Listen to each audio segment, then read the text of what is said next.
Une visite écologique à l'étang des Roussières. Le 2 mai à Guyancourt, les candidats UDI-MODEM aux européennes ont découvert un dispositif environnemental novateur mis en place en 2010 pour préserver la faune et la flore aquatique. 2 hydroliennes hautes de presque 4 mètres pour un poids de 450 kg flottent dans le bassin et permettent de mieux oxygéner l'eau avec pour moteur unique la force du vent. Elles démarrent à partir de 5 km/h, ce qui fait qu'elles tournent quasiment tout le temps.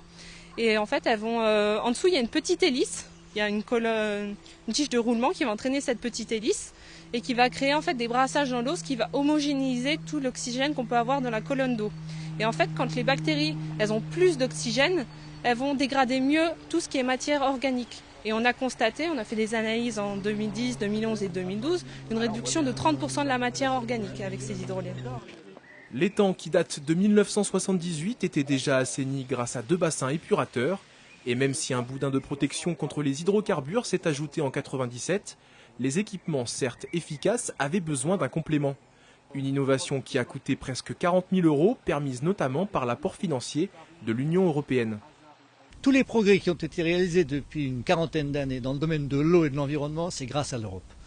Et l'Europe n'est pas seulement importante pour les Européens, pour ceux qui vivent dans les 28 pays de l'Union, elle est très importante aussi pour la planète, parce que la question de l'eau va être une question absolument cruciale. Vous savez, il va bientôt y avoir 9 milliards de personnes à la surface de cette planète, mais la quantité d'eau est toujours la même. Et donc il va falloir inventer, trouver des nouvelles formules, passer des conventions internationales. Et là, l'Europe, c'est la championne du monde de l'environnement. À l'avenir, d'autres moyens dépolluants 100% écologiques sont envisagés à l'étang des Roussières. La phytoremédiation notamment, utilisant des plantes au bord de l'eau pour absorber les micropolluants. En attendant, les 2 hydroliennes continuent de faire le printemps.